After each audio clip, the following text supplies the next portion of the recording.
Guys and girls, welcome back. This is Quick Tips with Mike Oni Patton, and today we're talking about the difference between a prime lens, like this 35 here, or a zoom lens, like the 75 to 300 here.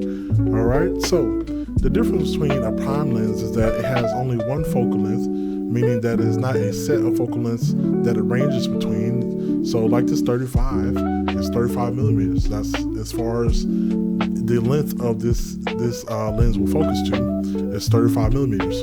And so you have to keep that in mind when using a prime lens. A lot of people swear by prime lenses because normally the f-stop on prime lenses are really great, and they're usually always really sharp and just very direct. They're usually going to bring you a wider field of view. So this 35 is pretty wide. You go wider, you could get you a 28, you get you a 16, a 14, an 8 if you want to go down that far.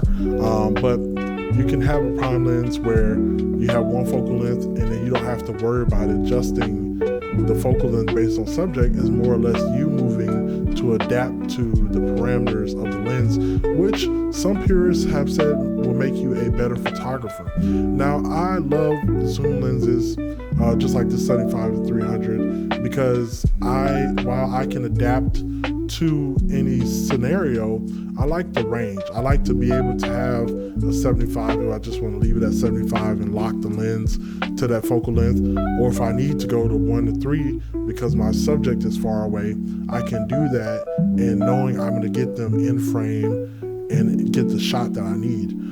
It's very important to be able to recognize what you're doing as far as photography, like why you would need it. So somebody, again, a lot of street photographers you won't see use telephoto lenses. There are some that do, like myself, for certain things and certain effects.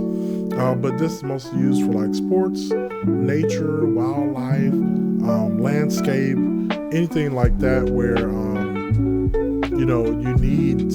you're gonna have to be far away from your subject.